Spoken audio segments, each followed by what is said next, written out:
period during which he had been missing. He never returned to teach at the college, to the relief of several of my elder colleagues, who now confessed that they had thought that young Cabot had never really fitted in. Shortly thereafter, I determined that I did not fit in either, and left the college. I did receive a check from Cabot to cover the cost of my camping equipment, which he had apparently lost. It was a thoughtful gesture, but I wish instead that he had stopped to see me. I would have seized his hand and forced him to speak to me, to tell me what had happened. Somehow, unlike my colleagues at the school, I had found the amnesia account too simple. It was not an adequate explanation. It couldn't be. How had he lived for those months? Where had he been? What had he done?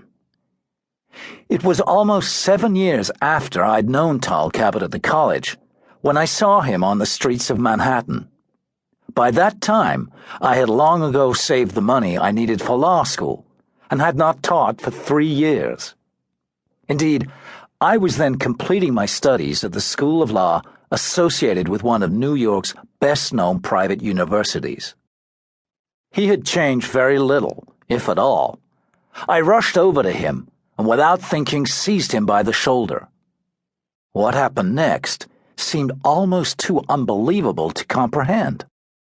He spun like a tiger, with a sudden cry of rage in some strange tongue, and I found myself seized in hands like steel, and with great force hurled helplessly across his knee, my spine an inch from being splintered like kindling wood.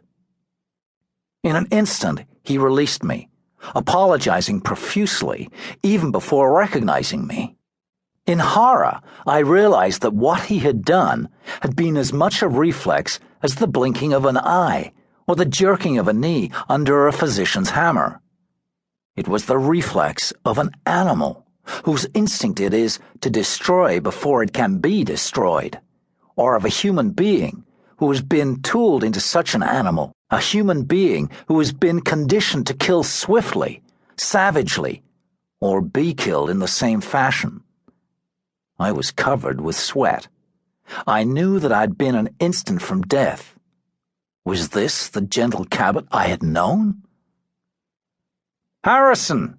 he cried. "Harrison Smith!" He lifted me easily to my feet, his words rapid and stumbling, trying to reassure me. "I'm sorry," he kept saying.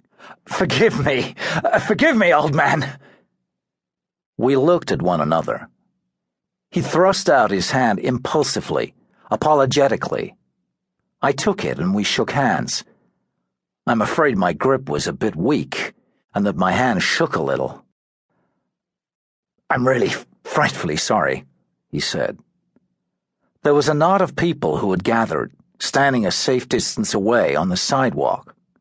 He smiled, the old, ingenuous, boyish smile I remembered from New Hampshire. "Would you like a drink?" he asked. I smiled, too. "I could use one," I said. In a small bar in Midtown Manhattan, little more than a doorway and a corridor, Tarl Cabot and I renewed our friendship. We talked of dozens of things, but neither of us mentioned his abrupt response to my greeting, nor did we speak of those mysterious months in which he had disappeared in the mountains of New Hampshire.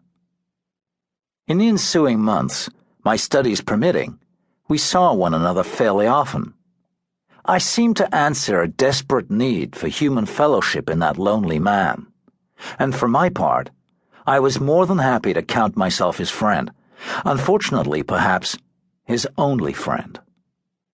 I felt that the time would come when Cabot would speak to me of the mountains, but that he himself would have to choose that time.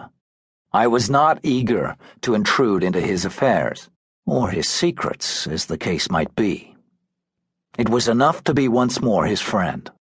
I wondered upon occasion why Cabot did not speak to me more openly on certain matters, why he so jealously guarded the mystery of those months in which he had been absent from the college. I now know why he did not speak sooner. He feared I would have